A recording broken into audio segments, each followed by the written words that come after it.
Hoje está ótimo, falando de um problema que certamente você já teve, senão vai ter, infelizmente, afta. Todo mundo passou por isso, né, doutor Fábio? Aliás, às vezes pode estar passando agora. E tem uma dúvida que surgiu antes do intervalo. Gente que confunde herpes e afta, doutor. É comum essa confusão? É difícil essa confusão, porque a afta sempre dá dentro da boca, né? E a causa, sem causa identificada, só aparece dentro da boca e é superficial e temporária.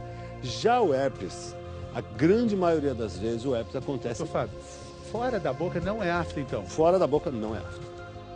Sim, vamos ver a questão do herpes aí, que ele tem outras características, até fisicamente ele se apresenta de outra forma. Exatamente. Né? O herpes, ele tem já uma história um pouco diferente. Vamos mostrar aqui, filho? Sim, vamos mostrar aqui. O herpes é uma infecção por um vírus. A causa do herpes, o herpes é um vírus, é o herpes vírus. Na mesa e holográfica. Quando a pessoa se infecta com esse vírus, o que acontece é que ela começa com uma pequena coceira, depois aquilo vai ficando avermelhado, aparecem pequenas vesículas, são bolinhas na pele.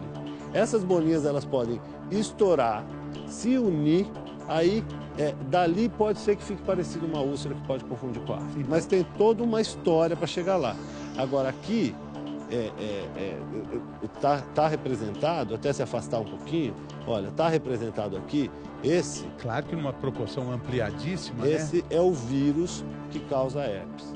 Então, a pergunta que a gente teve antes da passagem foi se o batom poderia transmitir, né? Como é que a gente pega esse vírus, né? Esse vírus ele é pego naquela fase que eu falei que tem aquelas pequenas vesículas na pele, as vesículas estão cheias de vírus dentro.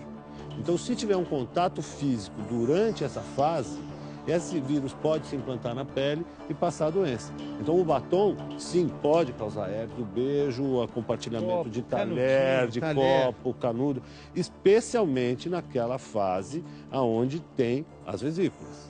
E aí, o que acontece? A pessoa tem uma crise, ela melhora da crise, dali um tempo, quando tem uma baixa de imunidade, seja porque tomou sol, seja porque está com estresse aumentado, porque fez um regime muito forte, ou uma infecção viral, faz com que a imunidade baixe e o herpes pode reaparecer naquele mesmo lugar. Isso pode se tornar uma coisa recorrente. Quem já teve herpes sabe que normalmente começa com uma espécie de uma coceirinha, assim. Esse é o momento de começar o tratamento? Com certeza. É a hora melhor, que o paciente que tem, ele sente que vai aparecer o herpes, principalmente aquela região perioral que a gente fala, e aí é o momento certo de começar a utilizar o tratamento. Qual que é o tratamento? Então, na realidade, a gente tem aciclovir, né, que seria um dos antivirais que a gente pode utilizar. Ele pode ser utilizado em pomada, né, que seria justamente essa fase que a gente coloca, né, de prurido, antes de aparecer aquelas vesículas que o doutor falou.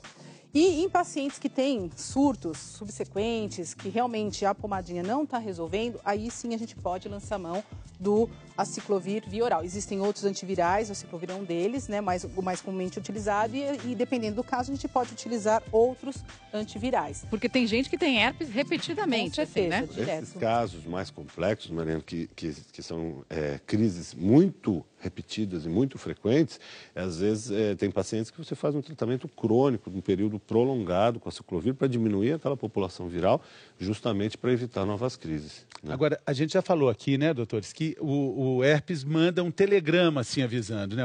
Manda uns sinais. E nessa hora é que o aciclovir funciona melhor, não é? Ele funciona melhor para diminuir essa crise e também para aumentar o intervalo entre as crises, o que é uma coisa muito interessante, porque na hora que você usa o aciclovir direito, você vai fazer com que a sua próxima crise esteja mais longe. Muito bem. Bom, mas o que está perto agora, doutor Fábio, é o contato com a redação do G1, portal de notícias da Globo na internet, a hora que a gente fica sabendo o que acontece no Brasil e no mundo. G1 em um minuto.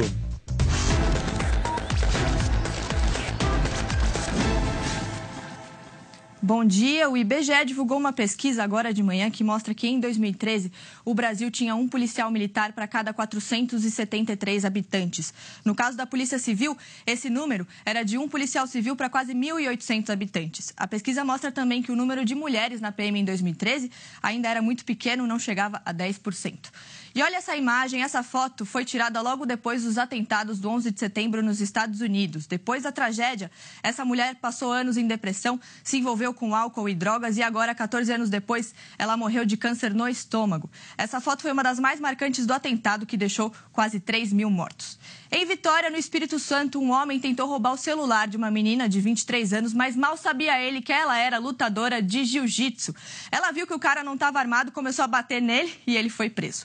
E acabou de sair uma notícia triste: 2 jornalistas de TV morreram baleados em um tiroteio durante uma entrevista ao vivo nos Estados Unidos. Mari Fê, a gente continua acompanhando esse caso aqui da redação para mais informações. Nossa, Mari, qual foi a cidade, sabe? Virgínia. Virgínia, nossa. Obrigada, Mari, pelas informações. Então, bom trabalho para você. A gente se vê de novo amanhã. Até amanhã. Até mais. Até mais. Mari. Nós temos pergunta da internet hoje, muitas dúvidas sobre aftas e afins, né? Vamos ver o Evaldo. Problemas no estômago podem causar afta? Olha, Evaldo, que sorte sua. Temos um especialista do aparelho digestivo. Oi, doutor Fábio. O Evaldo está em dúvida. Evaldo, pode sim.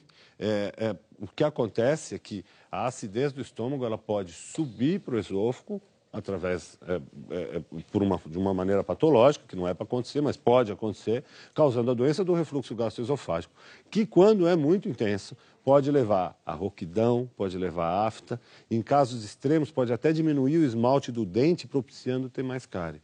Então, quando você tem azia, é importante você tratar, é importante você procurar um médico, porque você pode estar tendo vários problemas decorrentes disso que você nem sabia.